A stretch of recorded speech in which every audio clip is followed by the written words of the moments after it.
morning, praise Lord, welcome to this video. நான் எப்படி பொழுது போக்குகிறேன் அப்படிங்கிறது கொஞ்சம் எல்லாருக்கும் புதிதாக இருக்குது. ஏன்னா குடும்பம் இங்கிலாண்டில் இருக்குது, மகள், அவங்களுடைய ஃபேமிலி, பேத்தி எல்லாம். அது போல் அப்படி இருந்தால் நம்ம கொஞ்சம் கஷ்டமாக இருக்கும். யாரும் நமக்கு ஐடியாஸ் கொடுக்கறதுக்கோ இல்லை இதை சமையல் பண்ணி கொடு அப்படின்னு சொல்கிறதுக்கோ, இது வேணும் அது வேணும் அப்படின்னு சொல்கிறதுக்கோ அப்படி யாருமே இல்லைன்னா நம்ம செய்ய மாட்டோம். அது பொம்பளை சோறு அப்படின்னு சொல்லுவாங்க. 4 பேர் இருந்தால் தான் நம்ம ஏதோ 4 வகையை சமைப்போம். தனியாக இருந்தால் செய்ய மாட்டோம். அதுக்கு பேர் பொம்பளை சோறாம். எங்கள் அம்மா சொல்லி கொடுத்தது அது போல்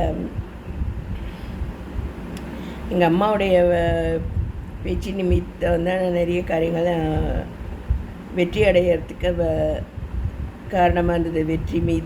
வெற்றி என்னை சேரும், அதை வாங்கி தந்த பெருமையெல்லாம் உன்னை தான் சேரும் அப்படின்ட்டு இருக்குது இல்லையா? அது போல் அதில் ஒன்று தற்கூரி அப்படின்னு சொல்லுவாங்க.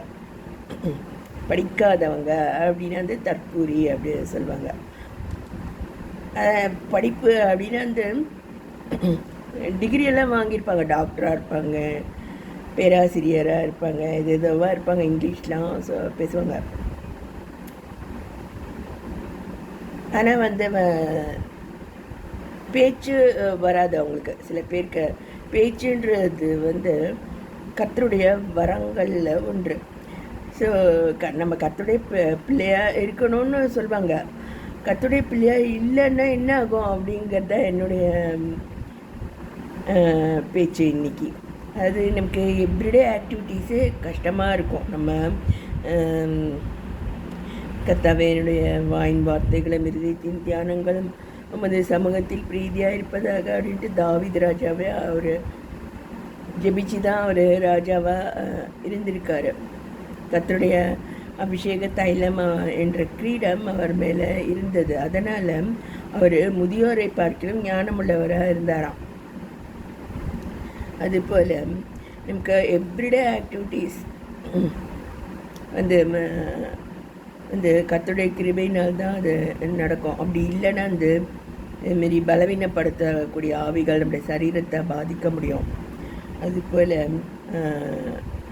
நமக்கு பிரச்சனைகளை எதிர்கொள்ளக்கூடிய ஸ்ட்ரென்த், திராணி அது இருக்காது.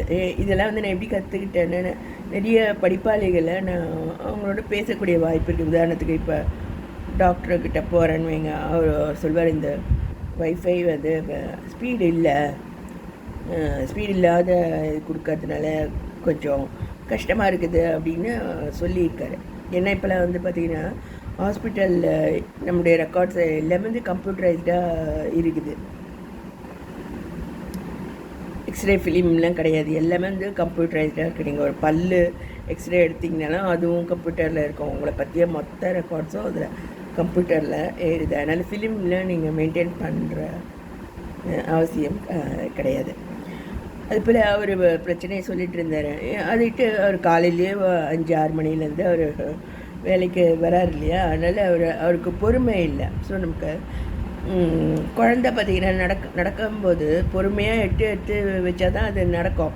இதெல்லாம் விழுந்துடும். அது போல் குழந்தைகள் போல தான் நம்ம நம்முடைய கெரியரில் நடக்கிறதுக்குரிய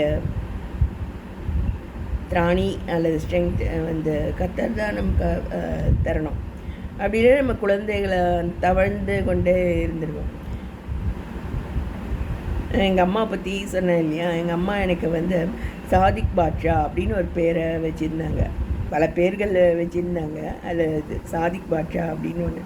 அது நான் நினச்சதை என்னால் சாதிக்க முடியும். தனியாகவே போராடி என்னால் ஜெயிக்க முடியும். அது போல் விளையும் பயிர் முளையிலேயே தெரியுன்ற மாதிரி அப்போவே எனக்கு சாத்தானை எதிர்த்து போரிட தெரியும்.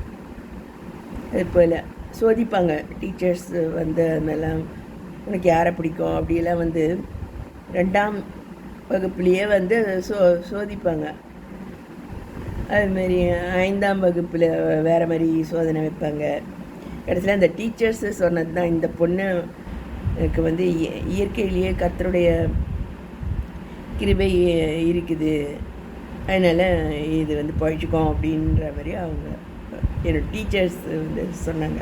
இல்லைன்னா எனக்கே தெரிஞ்சிருக்காது, யானையுடைய பலம் அதுக்கே தெரியாதுன்ற மாதிரி என்னுடைய காரியங்கள் எனக்கே தெரியாமல் இருக்கும். அல்லது நான் வெளிப்படுத்தி அதை மற்றவங்களுக்கும் அதை நான் காமிச்சிக்க மாட்டேன், கம்முன்னே இருப்பேன். ஆனால் பேச ஆரம்பித்தா கத்தி குத்து மாதிரி பேசுகிறவர்கள் உண்டுன்ற மாதிரி குண்டு வெடிப்பு மாதிரி ஆகிடும். அது போல் சில பேருக்கு பேச்சு வர்றதில்ல. பேச்சுங்கிறது அறிவை உணர்த்தும் வசனம் அப்படிங்கிறது வந்து அது பிப்ளிக்கலாக இருந்தால் கூட அது பேச்சு தான். அது இப்போ வராங்க, நம்ம வீட்டுக்கு ஒர்க்கர்ஸ் வராங்க, இல்லை கார் டிரைவர் வராரு, எல்லாரையும் ஆத்மாவாக பார்த்து அவங்களுக்கு என்ன அவங்களுக்கு பிரச்சனை அப்படின்றத பார்த்து அதை கர்த்தர் எனக்கு வெளிப்படுத்த சொல்லி கேட்டு அவங்களுக்காக நான் ஜெபிக்கிறது என்னுடைய வழக்கம். இதுதான் என்னுடைய வேலை. ஸோ மரணம் வரும்போது வரட்டும், அது வரைக்கும் நான் இந்த வேலையை நான் செஞ்சுட்டு இருப்பேன். இதுதான் என்னுடைய ஊழியமாக இருக்குது.